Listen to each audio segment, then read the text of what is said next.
Dear viewers and students, अस्सलाम वालेकुम। मुझे उम्मीद है कि आप सब खैरियत से होंगे। आज की इस वीडियो में मैं आपको जावा की एग्जीक्यूटेबल फाइल जो है वो बनाना सिखाऊंगा और हम डिस्कस करेंगे कि जावा का प्रोजेक्ट जो है बेसिकली डिप्लॉय कैसे होता है। उसके बारे में कुछ डिटेल्स होंगी और ये कि जावा आर्काइव फाइल क्या है, उसके कंटेंट कैसे एक्सट्रैक्ट करते हैं हम, और किस तरह हम डेस्कटॉप एप्लीकेशन के लिए जावा एग्जीक्यूटेबल क्रिएट कर सकते हैं थ्रू कमांड लाइन। तो आउटलाइन जो है वो यहाँ पर मैं दोबारा लिस्ट की है। जावा प्रोजेक्ट की डिप्लॉयमेंट के बारे में कुछ हम बात करेंगे। इसके अलावा जावा एग्जीक्यूटेबल क्रिएट कैसे करते हैं और जावा आर्काइव के कंटेंट्स जो हैं वो कैसे हम एक्सट्रैक्ट करते हैं। तो how do we deploy a Java based project, या इन शॉर्ट एक लेट्स से एक डेस्कटॉप एप्लीकेशन है स्मॉलर स्केल की या इवन बड़े स्केल की, लेकिन डेस्कटॉप एप्लीकेशन है, तो उसको हम किस तरह बेसिकली डिप्लॉय कर सकते हैं क्लाइंट साइड पर या यूजर साइड पे। सबसे पहली चीज जिसकी जरूरत होती है वो है जावा रन टाइम इन्वायरमेंट। जावा रन टाइम इन्वायरमेंट क्या है? ये प्रोजेक्ट को, ये जावा बेस्ड कोड को एग्जीक्यूशन के लिए रिक्वायर्ड लाइब्रेरीज और जो भी लोअर लेवल पर जावा का इंटरप्रेटर जो है, जो चीज़ें रिक्वायर्ड होती हैं, रिसोर्सेज जो जावा प्रोवाइड करती है, वो जावा रन टाइम इन्वायरमेंट के अंदर बंडल्ड होता है। इसको हम JRE भी इन शॉर्ट कहते हैं। इसके अलावा हमें जावा की एग्जीक्यूटेबल फाइल चाहिए होती है जिसमें सारे का सारा जावा का कंपाइल्ड कोड होता है, जो कि आप जानते हैं कि डॉट क्लास फाइल की फॉर्म में जनरेट किया जाता है बाय द जावा कंपाइलर। और अदर रिसोर्सेज होते हैं। अदर रिसोर्सेज में आप डेटाबेसेस कह सकते हैं। माई एसक्यूएल बेस्ड डेटाबेस हो सकता है, इवन माइक्रोसॉफ्ट एक्सेस का डेटाबेस हो सकता है, या कोई और फाइल्स हो सकती हैं, मीडिया फाइल्स, इमेजेस वगैरह हो सकते हैं, या कुछ भी और हार्डवेयर वगैरह जो रिक्वायर्ड होता है उन सब की ज़रूरत होती है। ये अब प्रोजेक्ट टू प्रोजेक्ट वेरी करता है। तो दो चीज़ें जो मिनिमम चाहिए होती हैं किसी भी प्रोजेक्ट को, जावा बेस्ड प्रोजेक्ट को डिप्लॉय करने के लिए ऑन द यूजर साइड, वो जावा रन टाइम इन्वायरमेंट और जावा की एग्जीक्यूटेबल फाइल होती है। सबसे पहले हम जावा रन टाइम इन्वायरमेंट की बात करते हैं। जावा रन टाइम इन्वायरमेंट, जब आप जावा का कोड अपने एंड पर यानी प्रोग्रामर या डेवलपर लिख रहा होता है, how to Java run time environment देखें, जब प्रोग्रामर जो है वो जावा का कोड अपनी तरफ लिख रहा होता है तो उसके पास जावा डेवलपमेंट किट की फॉर्म में जावा का कंपाइलर अवेलेबल होता है। ये जावा डेवलपमेंट किट जो है, इसमें जावा का कंपाइलर और जावा रन टाइम इन्वायरमेंट, ये दोनों चीज़ें शामिल होती हैं। ठीक है, तो हमें जब हम कोड लिखते हैं उस वक्त हमें इसको अलहदा से सेपरेटली इंस्टॉल नहीं करना पड़ता।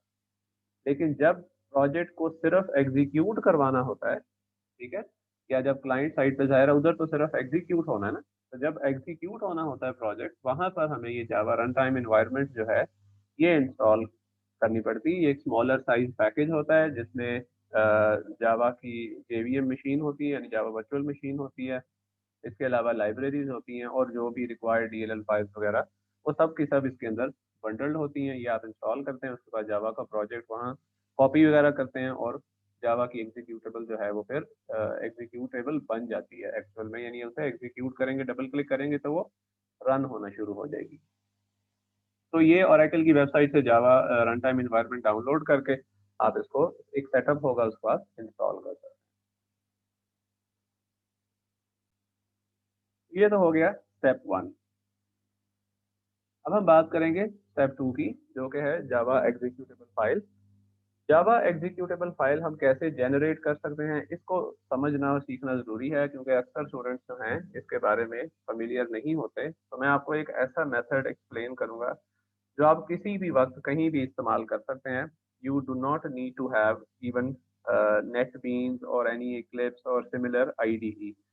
जैसे ये नेटबीन्स है, इसमें भी एक स्टेप होता है, इसके थ्रू भी हम कर सकते हैं, लेकिन समटाइम्स ये जो प्रोसेस है ये काम नहीं करता due to some issue with in the NetBeans, और मे बी आप अगर इक्लिप्स यूज़ करते हैं तो तो हमें एक ऐसा मेथड आना चाहिए बीइंग प्रोग्रामर या डेवलपर, जो हम कहीं भी किसी भी वक्त जो है, अगर हमारे पास ये आईडीई की फैसिलिटी ना हो, सिर्फ जेडीके ही अवेलेबल हो, जावा डेवलपमेंट किट, तब भी हम जावा आर्काइव जो है, यानी जावा एग्जीक्यूटेबल फाइल जो है वो आसानी जनरेट कर सकें। तो जावा एग्जीक्यूटेबल फाइल बनती कैसे है? Java executable file basically jar file होती है, इसको इसकी एक्सटेंशन .jar होती है। जार का मतलब जावा आर्काइव है, ठीक है। तो जावा की एग्जीक्यूटेबल जो है वो .exe फाइल नहीं होती, बल्कि .jar जार फाइल होती है।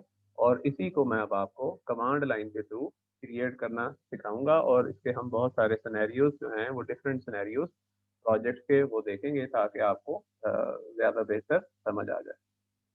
अब हम मूव करते हैं अपने प्रोजेक्ट की तरफ। इसके लिए मैंने बहुत सारे कोड जो हैं वो पिक किए हैं।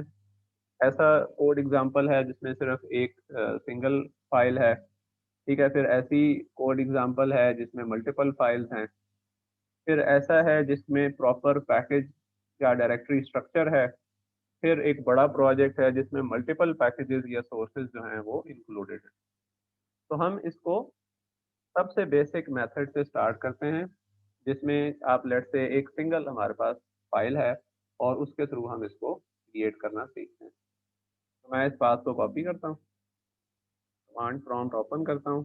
आई will change the directory to this where I have placed the code. Code को हम देख लेते हैं। सबसे पहले कोड में क्या है, एक सिंपल एक जे टेबल व्यू नाम की क्लास है। इसका कोई पैकेज नहीं है, यानी ये एक स्टैंड अलोन क्लास है। पैकेज ये यूज करिए, लेकिन खुद इस प्रोजेक्ट का अपना ये क्लास किसी पैकेज को बिलोंग नहीं करती, ठीक है। आमतौर पर जब हम नोटपैड में कोड लिखते हैं तो इसी तरह ये काम किया जाता है। तो हम सबसे पहले क्या करेंगे, इस कोड को कंपाइल करेंगे। कंपाइल करने के लिए आप जानते हैं कि हमारे पास जावा सी जो है कंपाइलर की फॉर्म में कमांड अवेलेबल होती है। और जब आप जेडीके इंस्टॉल करते हैं तो ये सी प्रोग्राम फाइल्स जावा जेडीके के अंदर स्टोर हो जाती है, और वहाँ से फिर हम उसका बाइनरी तक का पाथ जो है वो पाथ एनवायरनमेंट वेरिएबल में प्रोवाइड ऐड कर देते हैं माई कंप्यूटर की प्रॉपर्टीज में जाके। तो फिर जब आप जावा सी लेकर एंटर करेंगे, इससे पता चलता है कि ऑप्शंस आ रहे हैं, इसका मतलब है कि जावा सी इंस्टॉल्ड भी है और अवेलेबल भी है। तो अब हम कोड को कंपाइल करते हैं, जावा सी स्पेस जो भी क्लास फाइल आपने कंपाइल करनी है। तब आप ये देखें, J table view dot Java compile होकर J table view dot class की फॉर्म में अवेलेबल होगी है। पहले हम इसको ऐसे ही डायरेक्टली एग्जीक्यूट करके देख लेते हैं जावा की कमांड से, ठीक है। हम जावा की कमांड लिखते हैं, आगे उस क्लास का नाम लिखते हैं विदाउट डॉट क्लास, जिसमें मेन मेथड लिखा होता है। ये जब मैंने एग्जीक्यूट किया तो इस किस्म का एक स्क्रीन जो है ये अवेलेबल हो जाएगी। तो अब हमने सीखना है कि किस तरह हम जावा जावा आर्काइव या जावा एग्जीक्यूटेबल फाइल क्रिएट कर सकते हैं। इसके लिए हमें सबसे पहले एक मैनिफेस्ट फाइल क्रिएट करनी होती है। तो मैं नोटपैड ओपन करूंगा। मैनिफेस्ट फाइल का एक स्पेसिफिक सिंटैक्स होता है। इसमें आप लिखते हैं मेन हाइफन क्लास कॉलन और आगे उस क्लास का नाम, ठीक है, जिसमें मेन मेथड है। तो हमारे पास जो मेन मेथड है वो जे टेबल व्यू क्लास में है। मैं इसका नाम कॉपी कर लेता हूँ, ये केस सेंसिटिव है इसलिए एग्जैक्टली वही होना चाहिए। उसके बाद मैं एंटर की प्रेस करूंगा, एंटर की प्रेस करना भी जरूरी है, ठीक है। तो ये मैंने लिखना है main hyphen class colon space और आगे उस क्लास का नाम जिसमें मेन मेथड है। फिर मैं हम इसको उसी जगह स्टोर कर देते हैं जहाँ पर ये हमने कोड रखा हुआ है, जावा जे टेबल, ठीक है। अब इस फाइल की जो एक्सटेंशन है वो डॉट एम एफ होती है, मैनिफेस्ट से एम एफ। नाम इसका आप कुछ भी रख लें, ए लेट से मैंने रख लिया, डॉट एम एफ एक्सटेंशन दूंगा। साथ में इन्वर्टेड कॉमास इसलिए लिखे हैं क्योंकि ये नोटपैड है। अगर मैं ये एक्सटेंशन इस तरह इन्वर्टेड कॉमा में नहीं लिखता फाइल का नाम, तो इसकी dot T x T extension by default वो असाइन कर देगा विंडोज। तो मैंने फोर्स करने के लिए कि इसकी एक्सटेंशन मेरी मर्जी की हो, मैंने पूरी फाइल का नाम including the extension inverted commas में लिखा है और इसको सेव कर दिया। अब आप देखें, मैं यहाँ पर लिस्ट करता हूँ तो देखें ए डॉट एम एफ जो है ये फाइल भी आ गई है। मैंने इसको प्रिंट किया कमांड लाइन पे, तो इसने वही स्क्रिप्ट जो है वही लाइन जो है मुझे शो कर दिया। अब जावा की आर्काइव बनाना सीखते हैं। जार कमांड उसके लिए यूज होती है। उसके बाद आप मल्टीपल स्विचेस दे सकते हैं। माइनस सी स्विच जो है ये बताएगा कि आप जावा की फाइल क्रिएट करने जा रहे हैं। एफ ये बताएगा कि आप उस फाइल का नाम भी प्रोवाइड करेंगे, और एम ये बताएगा कि आप मैनिफेस्ट फाइल भी खुद से प्रोवाइड करेंगे। तो अब मैं आगे फाइल का नाम बताता हूँ। दैट से मैं इसका नाम रख देता हूँ JTable.jar, कुछ भी आप एग्जीक्यूटेबल फाइल रख सकते हैं, नाम उसका रख सकते हैं। इसके बाद मुझे मैनिफेस्ट फाइल देनी है a.mf, यही मैंने क्रिएट की थी, ठीक है। और फाइनली मुझे वो तमाम क्लास फाइल्स जो हैं वो यहाँ पर प्रोवाइड करनी है, जो कि मैं इस जार फाइल में इंक्लूड करना चाहता हूँ। अभी चूंकि सिर्फ एक ही फाइल है तो मैंने उसको का नाम जो है वो लिख लिया। अब एंटर की प्रेस करेंगे तो आप देखिएगा कि जार फाइल जो है वो क्रिएट हो गई है JTable.jar, ठीक है। अब हमने इसको एग्जीक्यूट करना है।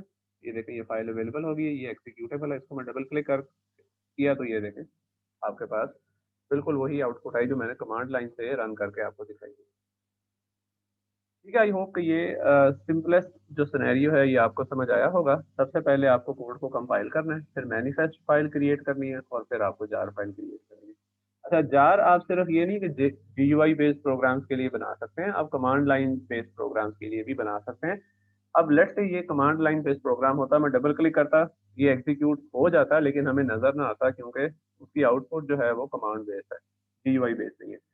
इन दैट केस हम किस तरह इसको एग्जीक्यूट कर सकते हैं, हम जावा की कमांड से कर सकते हैं, जावा माइनस जार और आगे फिर जार फाइल का नाम, ठीक है, जो कि अभी इस केस में JTable.jar है, ठीक है। तो अगर ये कमांड लाइन बेस्ड प्रोग्राम होता तो यहाँ पर ये कमांड लाइन पर एग्जीक्यूट होना शुरू हो जाता। अब मैं एग्जीक्यूट करूंगा तो इसका प्रॉपर इंटरफेस नजर आएगा।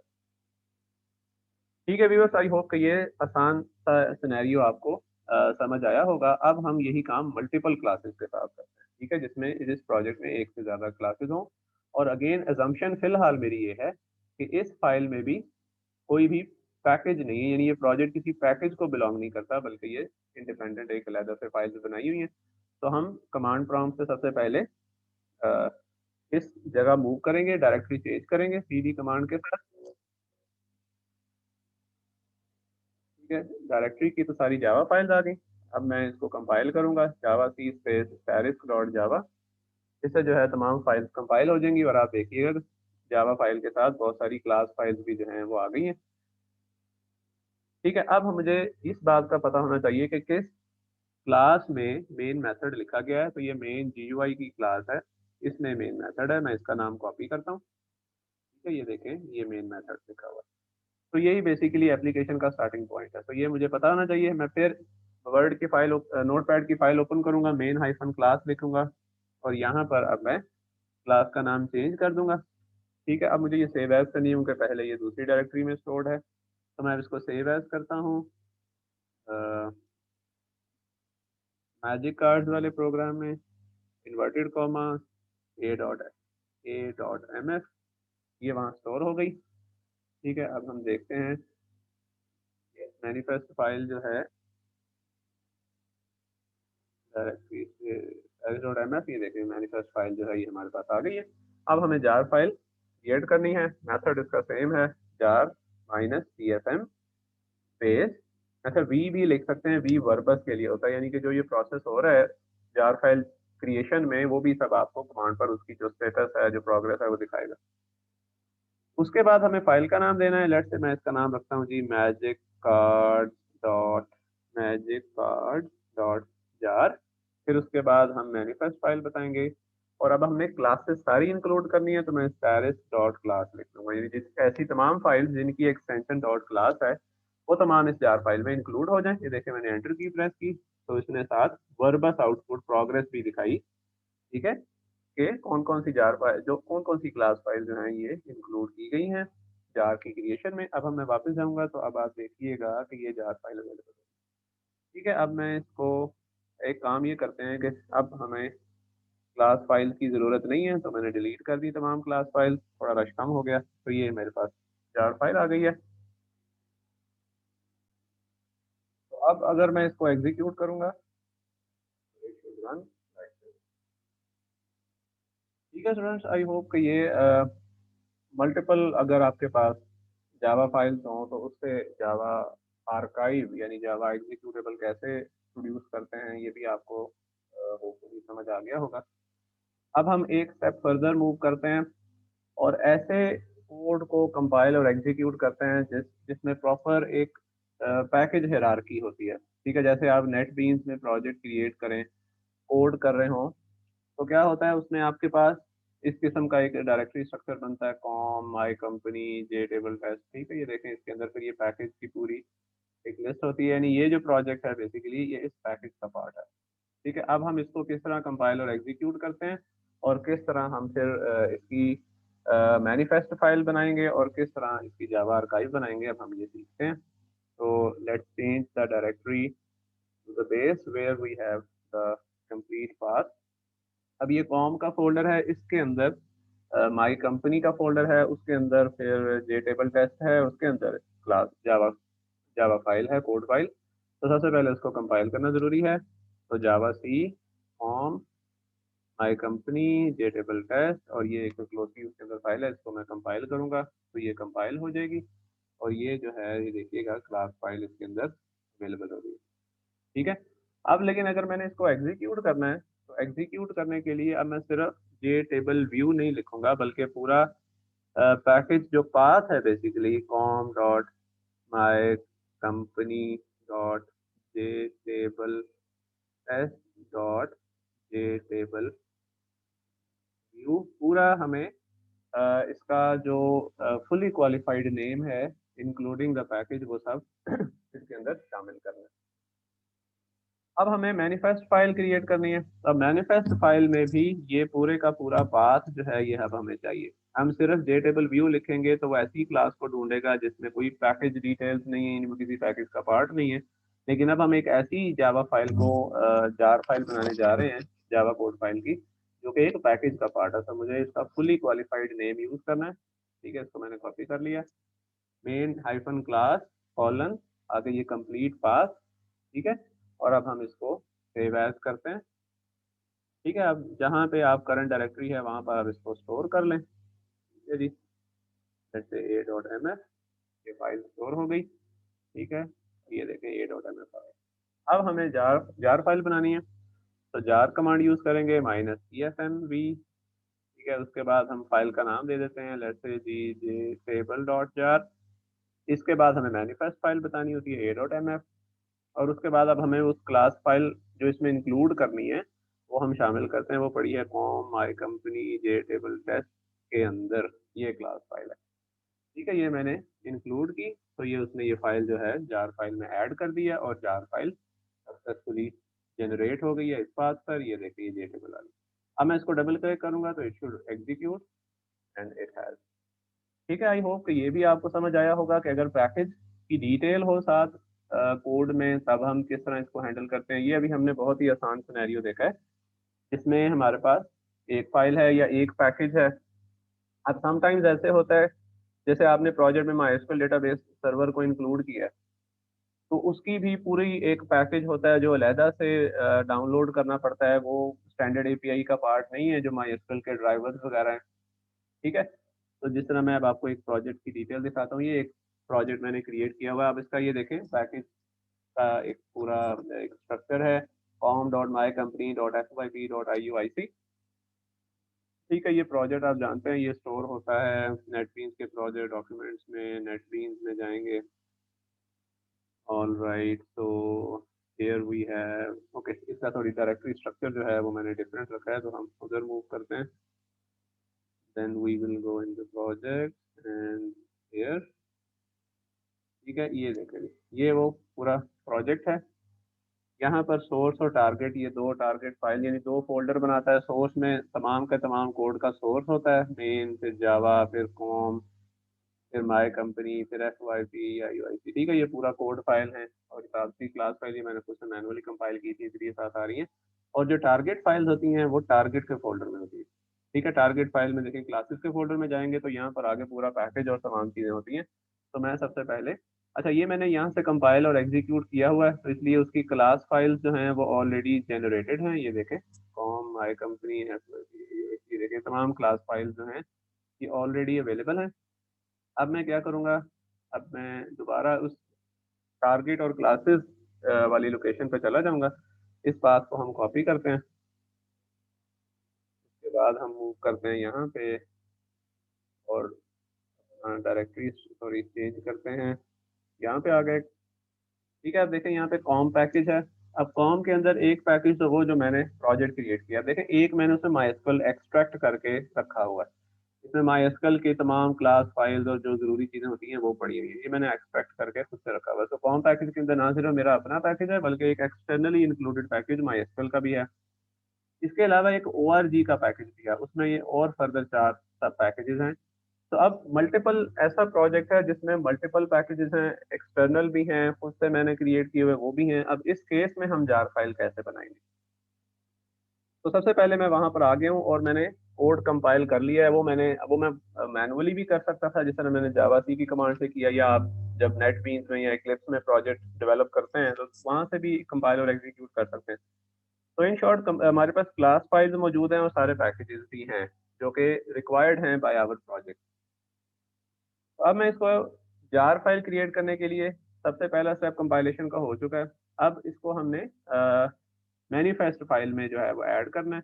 मैनिफेस्ट फाइल के लिए मुझे पैकेज का पूरा पाथ चाहिए, इसको मैं कॉपी कर लेता हूँ। ठीक है, this is com dot my company. तो मैं अब main hyphen class space colon space ये पैकेज का पूरा पाथ IUIC डॉट, अब उस फाइल का नाम जिसमें कि मेन मेथड है वो FYP होम है। फिर मैंने एंटर प्रेस किया और अब मैं इसको सेव करूंगा उस जगह पर जहां पर मैं अभी करंटली कमांड प्रॉम्प्ट के थ्रू बैठा हुआ हूँ। तो आई विल मूव देयर। ठीक है जी, देन FYP UIC टारगेट और क्लासेस इस जगह पर मैं हूँ कमांड प्रॉम्प्ट में, तो मैं इसको यहाँ पर a.ms करके इंक्लूड कर लेता हूँ। ठीक है, तो अब आप हम लिस्ट करते हैं तो देखें a.ms फाइल वहाँ आ चुकी है। तो मैं प्रिंट करता हूँ कंटेंट को, तो वो भी मुझे नजर आ रहा है। अब मुझे जार फाइल क्रिएट करनी है और जार फाइल में मुझे ये तमाम पैकेजेस कॉम और ORG के अंदर जितने भी पैकेजेस हैं वो भी सारे शामिल करने हैं। तो मैं क्या करूंगा जी, jar minus CFMV space file का नाम लेट से मैं लिख देता हूँ जी FYP डॉट जार। फिर इसके बाद मुझे मैनिफेस्ट फाइल बतानी है a.ms, और अब मुझे वो तमाम क्लास फाइल्स बतानी है, कंपाइल्ड क्लास फाइल्स जो मैंने इस प्रोजेक्ट में इंक्लूड करनी है। तो वो हैं कॉम पैकेज में और ORG, यानी कॉम फोल्डर में और ORG फोल्डर में। तो ये दोनों फोल्डर्स के नाम, अब इसके अंदर जो कुछ भी होगा वो अब आप देखिएगा कि वो इस जार फाइल का पार्ट बन जाएगा। ये देखें पूरी प्रोग्रेस जो है, देखें कितने बड़े बड़े इसमें APIs और मैंने एक्सटर्नल लाइब्रेरीज यूज की हैं, तो उसकी सैकड़ों क्लास फाइल्स हैं, वो तमाम जो हैं वो इसके अंदर अब शामिल हो रही हैं। और जब ये प्रोसेस कंप्लीट होगा तो जार फाइल जो है वो इंशाल्लाह जनरेट होकर यहाँ पर मेरे पास लिस्ट हो जाएगी। ये प्रोग्रेस चल रही है, वो ended soon. Currently ORG package, ORG Apache PCI वगैरह ये पैकेज जो है ये शामिल किया जा रहा है POI।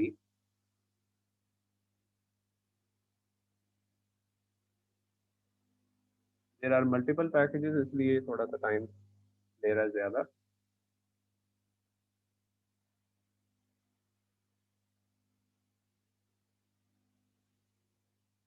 Hopefully it should end soon. जब ये कंप्लीट हो जाएगा तो हमारे पास जार फाइल जनरेट हो जाएगी, दैट इज एग्जीक्यूटेबल फाइल।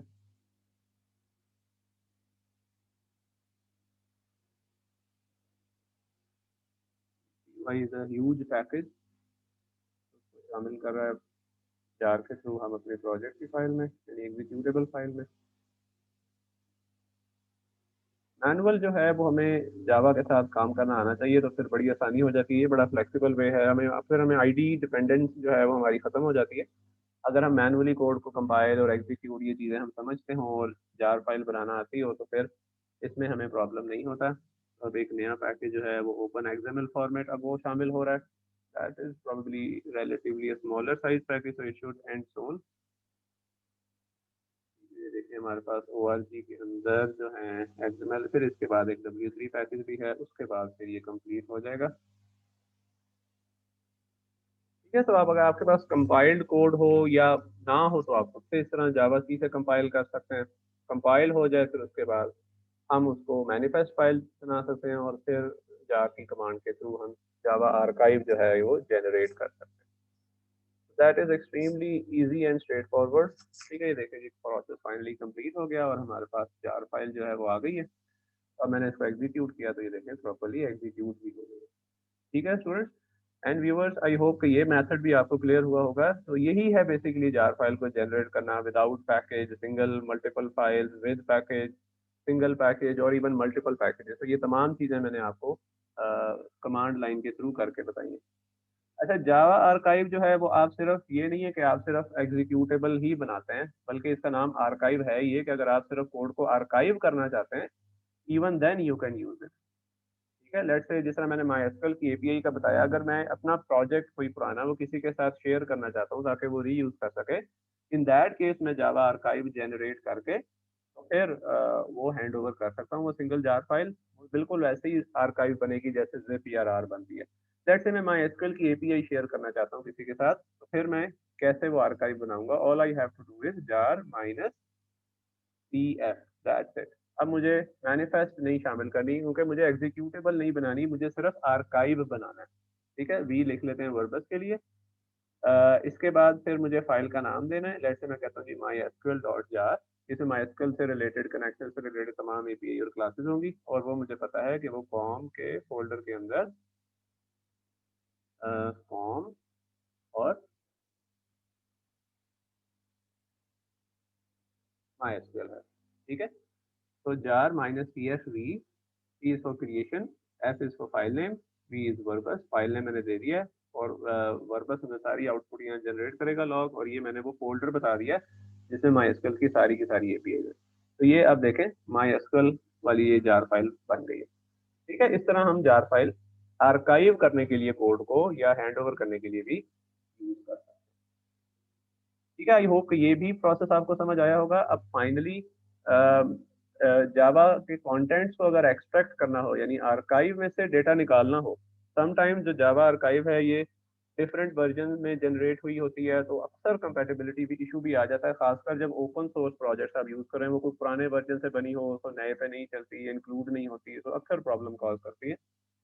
उस सिचुएशन में आप क्या करें, आप उसके कंटेंट एक्सट्रैक्ट कर लें, यानी क्लास फाइल्स निकाल लें सारी। ठीक है, और उसके बाद खुद से जो आपके सिस्टम में इंस्टॉल्ड जेवीएम वगैरह है, जेआरई है, उससे कंपैटिबल करने के लिए खुद से जनरेट कर लें तो काम चल जाता है। तो मैं अब आपको दिखाता हूँ, ये देखें यहाँ पर एक माइस्कल कनेक्टर जावा की एक जार फाइल पड़ी है, इसमें सारी एपीआई जैसे आमतौर पे होती हैं जो कि हम यूज करते हैं माइस्कल बेस्ड प्रोजेक्ट को कनेक्शन इस्टेब्लिश वगैरह करने के लिए। तो अब मैं क्या करूँगा जी, हम जाते हैं पाथ पे। ठीक है, जावा फोल्डर में देखें जार फाइल पड़ी है, मैं बाकी चीज़ें फिलहाल जिसकी ज़रूरत नहीं है उन्हें हम डिलीट कर देते हैं। ठीक है, इसमें सिर्फ मेरे फॉर्म है फोल्डर, उसके अंदर सिर्फ मेरा अपना फोल्डर है। ओके, अब मैं इसमें से एक्सट्रैक्ट कैसे करूंगा? जार की कमांड यूज करूंगा। अब मुझे क्रिएट नहीं करना बल्कि अब मुझे एक्सट्रैक्ट करना है, तो मैं अब एक्स में से यूज करूंगा। ठीक है, ठीक है, वी इज वर्बस। ठीक है, और एफ इज फाइल नेम, जिसको एक्सट्रैक्ट करना है वो मैं उसका फाइल नेम प्रोवाइड करूंगा, और वो है जी माई एसक्यूएल कनेक्टर। अब मैं एंटर करता हूँ तो ये उसके सारे कॉन्टेंट जो है ये जनरेट यानी एक्सट्रैक्ट हो जाएंगे। और एक्सट्रैक्ट होकर आप देखिएगा कि ये पास क्या बन रहा है, कॉम माई एसक्यूएल। ठीक है, कॉम का फोल्डर ऑलरेडी था एक, उसके अंदर फिर आगे जाके माई एसक्यूएल का फोल्डर देखें बनता जा रहा है। ये प्रोसेस कंप्लीट हो गया। कमांड में आपको दोबारा दिखा देता हूँ, it is jar minus x V F और आगे फिर जार फाइल का नाम। इसके तमाम कंटेंट जो हैं ये एक्सट्रैक्ट होकर यहाँ पर आते हैं। अक्सर नेट बीन्स में एक प्रॉब्लम आता है कि जार फाइल अब इंक्लूड नहीं होती, समहाउ जो बात हम जो मेथड स्टैंडर्ड इंस्ट्रक्शंस गिवन हैं उसके थ्रू वो नहीं हो पाती।